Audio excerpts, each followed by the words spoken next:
it would be a very long video if we're going to talk about everything you did, Serge, from working with the greats in in France throughout the 80s and later, to the point of winning your own recognition and star with Michelin, to working in Los Angeles and covering Hong Kong, and your time with in Orlando.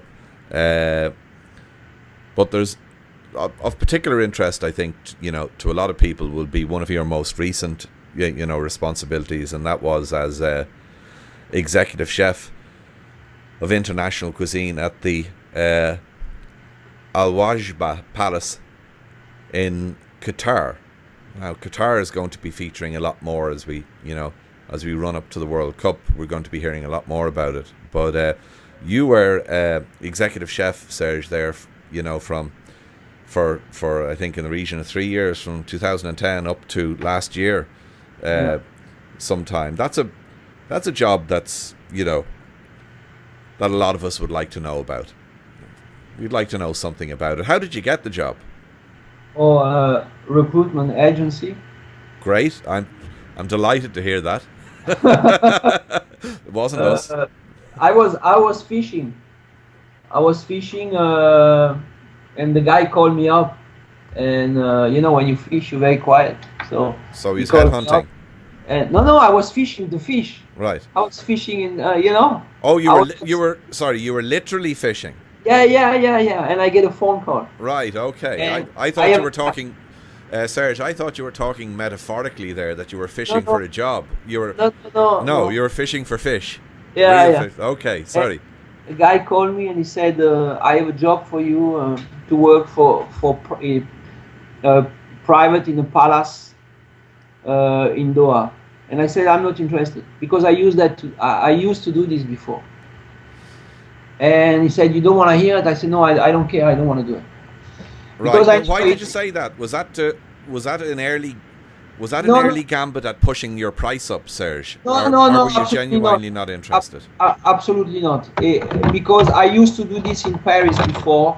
I was working for the Saudi Arabian bank, who was managed by a guy called Jamel Radwan, and I was his private chef.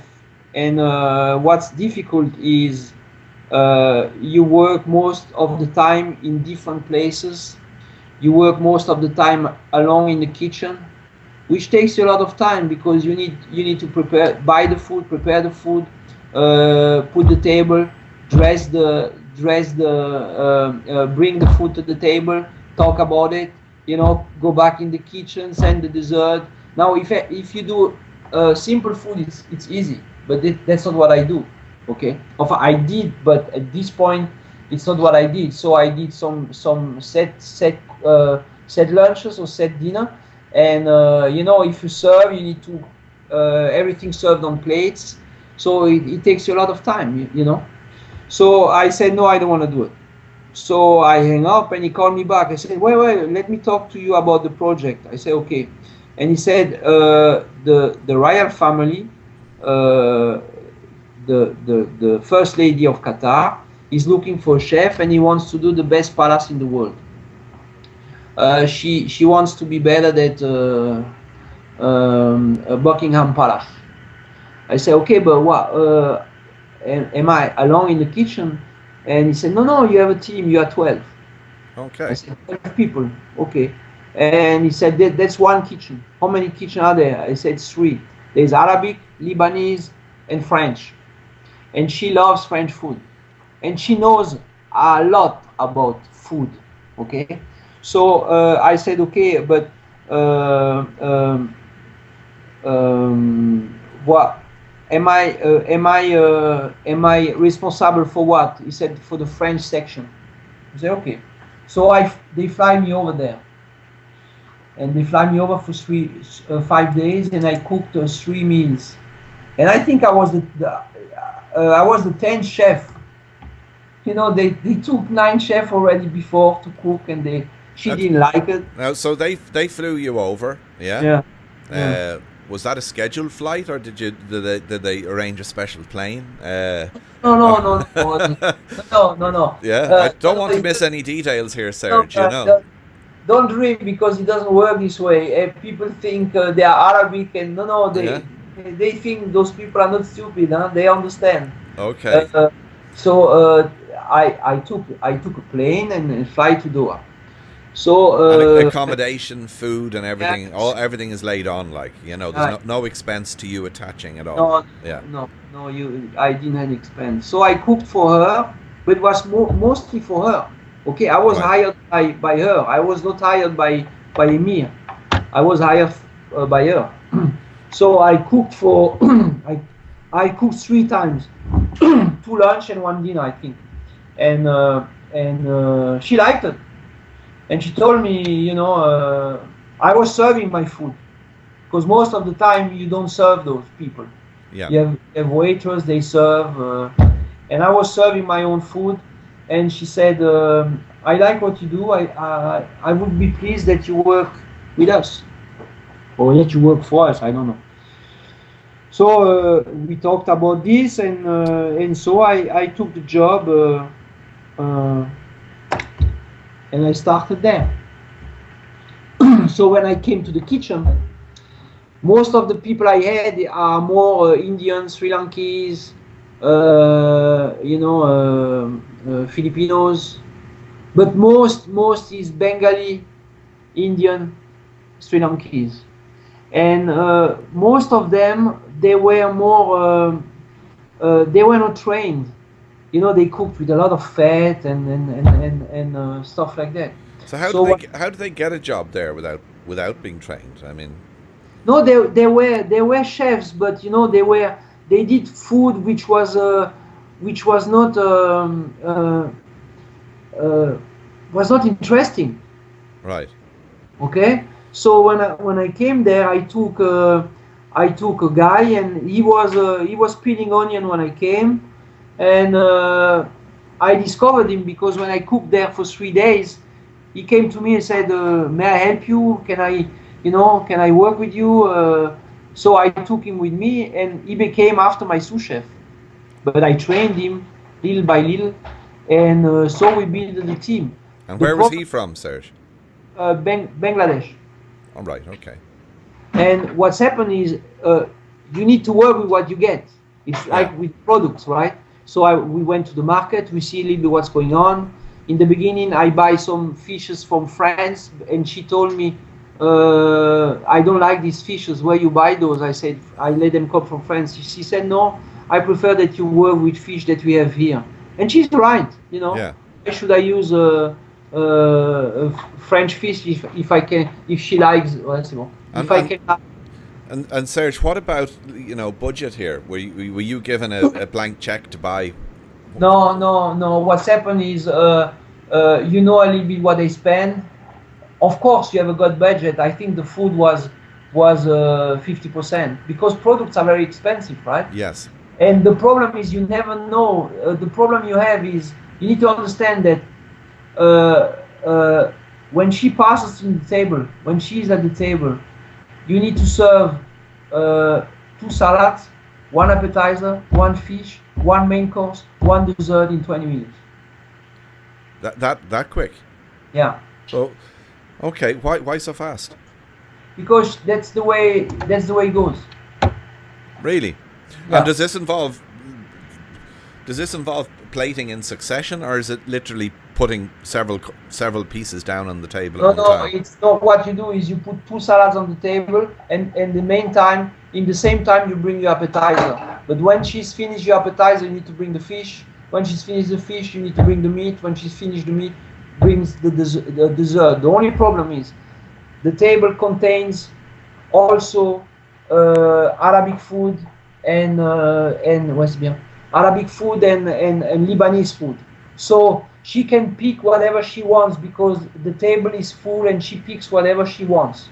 So you need to be careful, because once she sits down, you have 20 minutes. If it's not done in 20 minutes, she stands up and she leaves. So Serge, then there's always the danger then that, she might not pick your stuff some days. So have Oh, yeah, yeah. does the tension build? You know, if she Yes. hasn't had some of your food in 1 day or 2 days or 3 days, you know, do you feel Absolutely. yourself getting closer to the door if the few Uh, days have passed? Yes, and it's also good. It's good that you mentioned that because it's very good for your ego. You know, don't remember. I came from a restaurant where I had 1 star Michelin, Yeah, and I had 16 two heads in Goemio. Okay, 16 in so Gomeo. yeah, Very so nice. I came from that, and I went to a kitchen where the food you do, it's maybe not the taste that she wants. So also again, you need to adapt yourself at what she wants, and you need to adapt yourself also in what she can't eat or or the dislikes, because there are a lot of things that those people don't like. So you need to cook around that. So whereas when you were running your own restaurant with a Michelin star and 16 in Gomeo, you're in a Yeah. position to say, well, you know, if you're sitting at my table in my restaurant, you're here for my food. You know, I am the auteur. Yeah. Yeah, yeah, But but that's when the you go case. to a palace, yeah, No, that's not the case. yeah, Now, the most difficult point is nobody knows what she likes. right. There's no pattern here. You have to take No, it. It's a lottery. the only thing is what's happened with me is since I'm the first chef in the whole history who went to serve her, I had a reaction. She likes it or not. Right. So, to building up what she likes or not, I needed to get some time until I know her a little bit better on the food side. Now remember, it's a, it's you cannot talk. The protocol doesn't allow you to talk whatever you want. So it's very difficult to move in these kind of things because Sorry, Serge. I'm very rude, but the protocol doesn't allow you to talk whenever you want. So what is the protocol if you want to speak to, you know, Her Majesty, the First Lady of Qatar? I mean, what is there? Do you have to go through the lady of the bedchamber, or what? Is No, there a no, hierarchy, or no, she's a very nice lady, but you don't, normally you wait until she asks you a question. You don't. It's okay, not. It's very not frustrating, but it's another approach. right, You okay, know, and she was very great with me. She was very nice to me. But it's another, again, it's another brain work.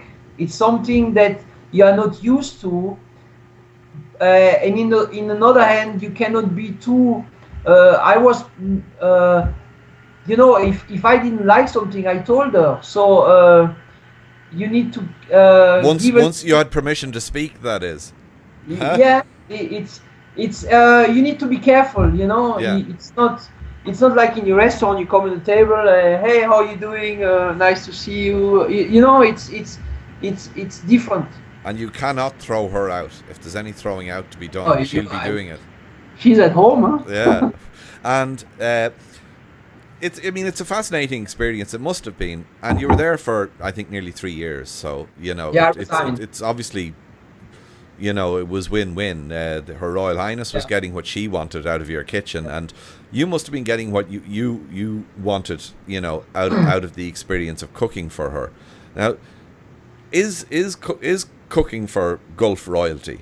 Yeah, is it a very lucrative business? I mean, a lot of chefs are going to be saying, like, Not really. what is the big attraction? Is it huge money? No, no, no, Or is it huge bonuses? Or no, no, no, no. It's not. It's not true.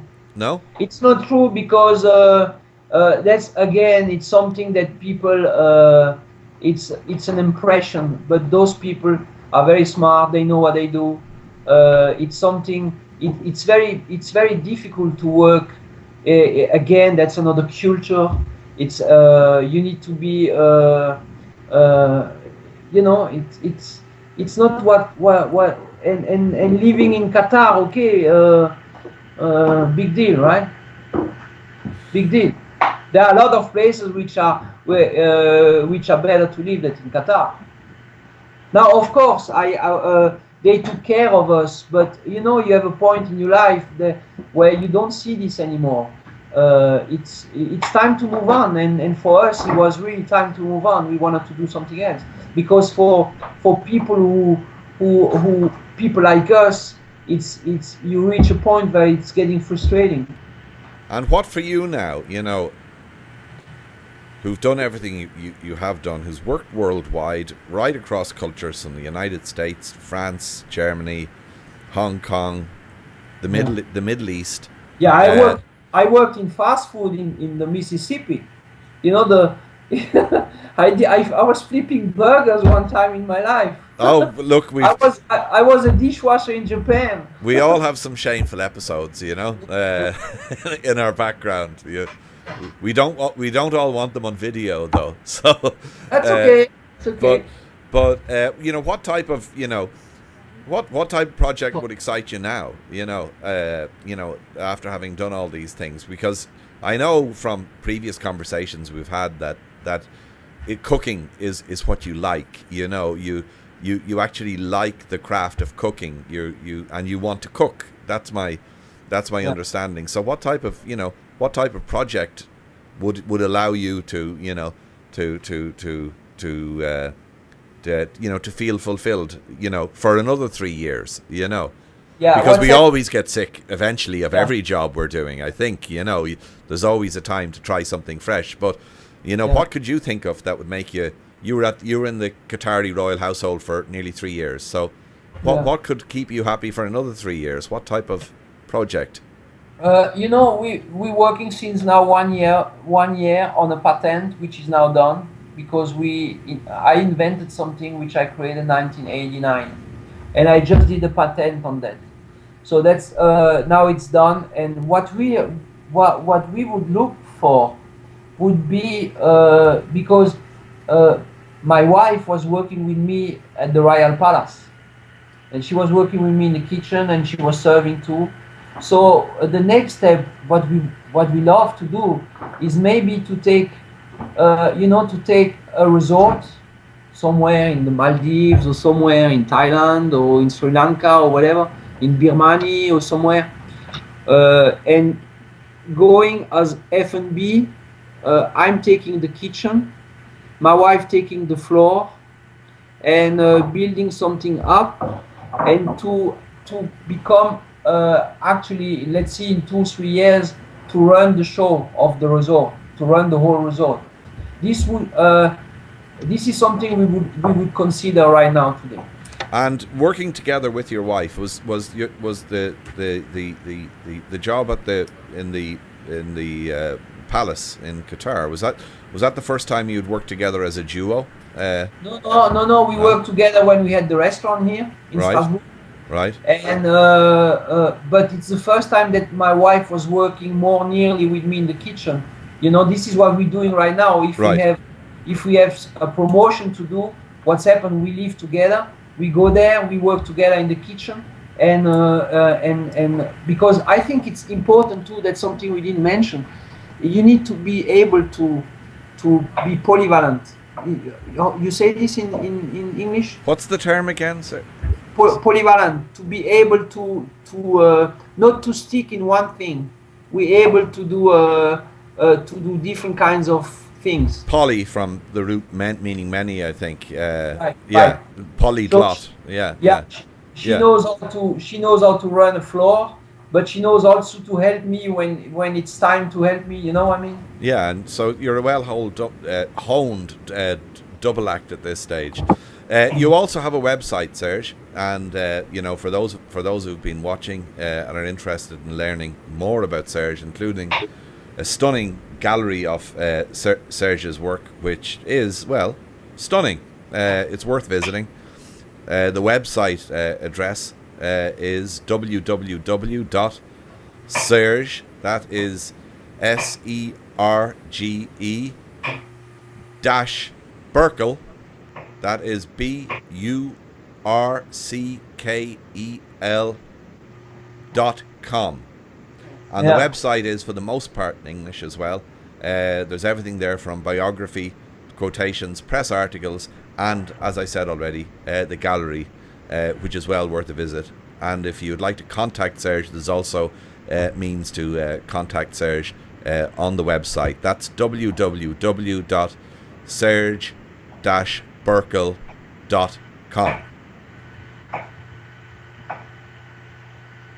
So I think we could probably call it a wrap, Serge. Yeah. That's fantastic. And for everyone that's got this far in the video, thanks for joining us. And I hope you'll join us again, either on the blog or on the on our YouTube channel. And please also consider dropping by Serge's website, which is a lot more colourful than ours, I can assure you. And there's a lot better pictures on it. I hope I can maybe beg Serge nicely after we've cut the recording for use of one or two of his images, perhaps, if I'm very nice. But thanks again for joining us, and Serge, thank you so much for sharing your knowledge, wisdom, and anecdotes about catering, about kitchens, culinary, royalty, Michelin, Gout Miao, Luca Carton. The list goes on. Thanks very much again. No problem.